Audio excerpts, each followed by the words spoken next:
आप इंडिया को क्या समझ रहे हैं? तो ऑपरेशन सिंदूर इस शक्ल में जारी है। आपको लगता है कि इंडिया फिर हमला करेगा?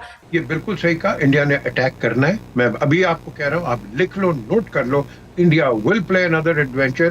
पाकिस्तान के ऊपर खतरा मंडलाता रहेगा। हमें फौरी तौर पे किसी कॉन्फ्लिक्ट में ना डाला जाए। अल्लाह ना करे अगर ये आगे बढ़ती है बात, तो फिर इसमें पाकिस्तान और हिंदुस्तान तो आप कह लो वो तो अल्लाह ही हाफिज है। पाकिस्तान भारत का भी कॉन्फ्लिक्ट विटनेस किया, क्या आने वाले दिनों में भारत एक और मिस एडवेंचर कर सकता है? अगर आप 6 महीने पहले के इंडिया को देखें और खुसूसन बुनियानुल मरसूस के पहले को इंडिया को देखें, तो वो तो अमेरिका को आंखें दिखा रहा है, वो तो यूके को आंखें दिखा रहा है। वो तो ये समझ रहा है ऑलरेडी कि चाइना तो है अपनी जगह पे, मैं भी मौजूद हूँ भाई, और उसके पास फैक्ट्स एंड फिगर्स हैं। आपने देखा नहीं अभी ये किन किन मुल्क में दौरा करके आया है ये नरेंद्र मोदी? हर जगह गया है, गयाना गया जहाँ के इंडियन पॉपुलेशन बड़ी है, जॉर्ज टाउन में। हमें तो बहुत ज़्यादा पैसे चाहिए अपना डिफेंस मजबूत करने के लिए, ताकि हम दोबारा जंग में जा सकें। जनरल जाहिद, भारत के वज़ीर आज़म और चंद दीगर वज़रा रिपीटेडली कह रहे हैं कि ऑपरेशन सिंदूर अभी ख़त्म नहीं हुआ। ऐसे में कुछ रिपोर्ट्स भी आ रही हैं कि अक्टूबर तक भारत पाकिस्तान पे हमला कर सकता है। हेलो दोस्तों, नमस्कार। राजनीति एमपी में आप सभी का स्वागत है। दोस्तों भारतीय पीएम नरेंद्र मोदी का एक के बाद एक नए देशों में दौरा देख आज भारत के पड़ोसी पाकिस्तान का दर्द साफ झलका है। भारत दुश्मनी में पागल पाकिस्तान को अब भारतीय पीएम नरेंद्र मोदी को पूरी दुनिया में जो सम्मान मिल रहे हैं, उसे देख पाकिस्तानी मीडिया की लाइव टीवी पर फटती दिखाई दे रही है। आज पाकिस्तान में भारत का जो डर दिखाई दे रहा है, उसे देख आज हर भारतीय को एक सुकून की प्राप्ति हो रही होगी। अब पाक मीडिया को एक बार फिर भारतीय हमले का खौफ सता रहा है।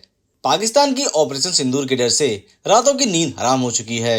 तो दोस्तों आइए देखते हैं भारतीय पीएम का पूरी दुनिया में जलवा देख रोते पाक मीडिया की एक और लेटेस्ट वीडियो।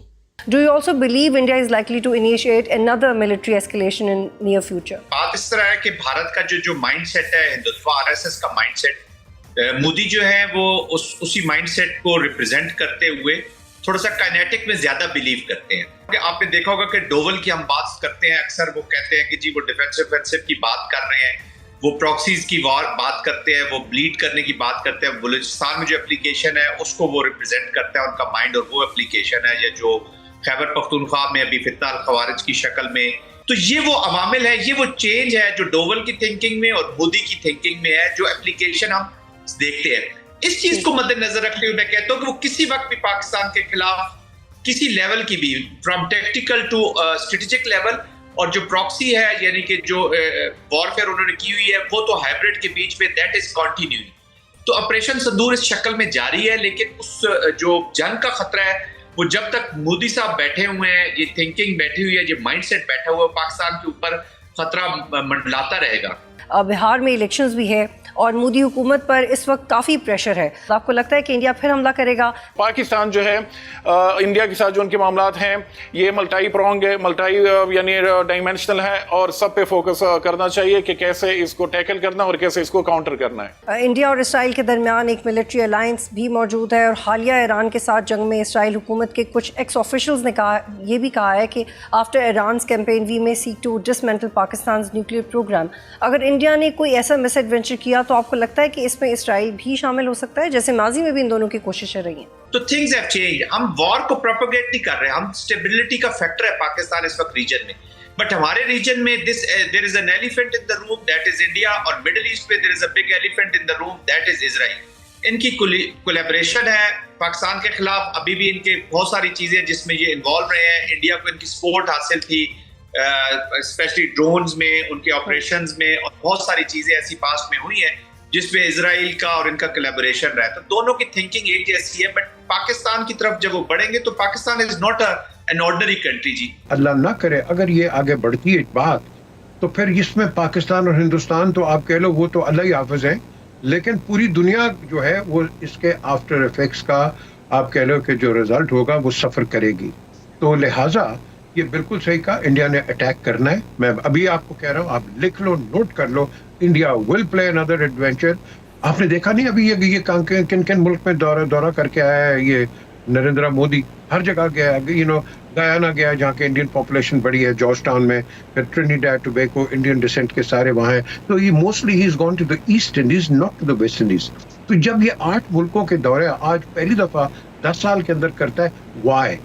ये एक अपना मौक़िफ़ प्रेजेंट करना चाहता है, जो कि हमारे वज़ीर आज़म ने पहले कर दिया, थैंक गॉड फॉर दैट। और फिर हमारा सेकंड डेलीगेशन भी जो गया है उसने भी कर दिया है। लेकिन मैं यहाँ जस्ट टू गो फर्दर, यहाँ we need to have a continued policy on this, we need a continuity कि जिसको अंदर आप हैमर करते रहो, जो आपने सवाल किया है कि इसको आप अभी डिफ्यूज कर दो वरना आगे इसके रिपरकशंस और कॉन्सिक्वेंसेस दुनिया के लिए बड़े खराब होंगे।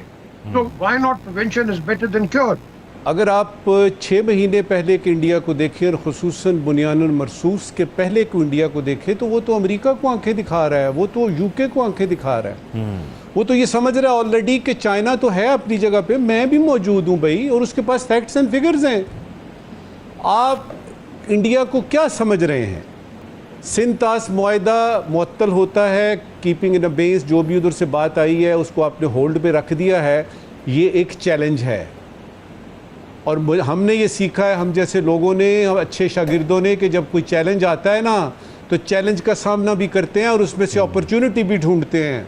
और वो अपॉर्चुनिटी मुझे नज़र आ रही है कि पाकिस्तान को पहली दफ़ा पता लगा कि अपने लिए पानी का बंदोबस्त, अख्पल बंदोबस्त करना है, खुद करना है। और उसके लिए खुशखबरी सुनाऊँ आपको कि पाकिस्तान में ऑलरेडी वो सारी कोशिशें शुरू हो गई हैं कि एक वक्त आए कि हमें इस सिंध तास मुआहदे का कोई ज़रूरत ही ना पड़े और हम अपने तौर पे अपने पूरे पाकिस्तान में सैराब कर सकें साफ़ शफाफ पानी से। ये यूँ समझिए कि चैलेंज का भी मुकाबला कर रहे हैं आप सिंध तास मुआहदे पे, बहुत कुछ हो रहा है उस सिलसिले में।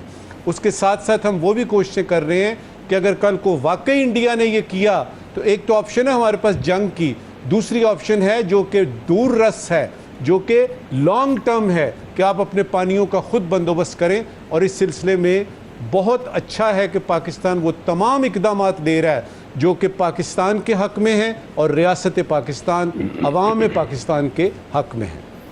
हिलाली साहब, आपको क्या फ़र्क नज़र आता है, ये जो सब कुछ सफारती तौर पर हो रहा है, उसके बाद पाकिस्तान ने जो रिस्पॉन्स किया है, इसके बाद क्या जो फ्यूचर हमें मुख्तलिफ़ ख़बरों के ज़रिए बताया जाता है कि अटैक हो सकता है, इसराइल के साथ मिलकर प्लान हो रहा है, आपको लगता है कि वो डिफरेंस हो सकता है? क्योंकि इंडिया बार बार ये बयान दे रहा है कि वो सिंध तास को मुअत्तल ही रखेगा। देखिए, अगर आप ये इंडस वाटर्स ट्रीटी के बारे में बात कर रहे हैं जी, तो ये एक ऐसा सब्जेक्ट है जो यूनिवर्सल कॉन्डेमनेशन, मॉरल, लीगल और ह्यूमैनिटेरियन इन इंडिया के ख़िलाफ़ ओपिनियन है। माने कि जो आदमी ट्रीटी के साथ टेम्पर करके दूसरे मुल्क को, लोअर राइपेरियन को पानी रोकता है, जिससे लोगों पे इम्पैक्ट होता है, जो एग्रीकल्चर तबाही होती है, जो फैमिन कंडीशंस हो सकते हैं, तो उस पे मेरे ख़्याल में ऑलरेडी एक कंसेंसस है कि ये गलत है। अब जो टाइम है जंग के पहले, और मैं एग्री करता हूँ जंग आएगा, जंग इसलिए आएगा कि मूडी जो है वो ज़िंदा नहीं रह सकता विदाउट पॉलिटिकल पावर। वो समझता है कि बेहतर है मैं मर जाऊँ पावर में आते आते then to live without ever being in power again. इसलिए उसको तो खासा धचका मिला है ये जंग का। तो मैं ये समझता हूँ कि इस वक्त presidency of the United nation security council पे हम इस मसले को ले आएं, और ठीक है रेजोल्यूशन ही मिलेगा, हमें डिसाइसिव एक्शन नहीं मिलेगा।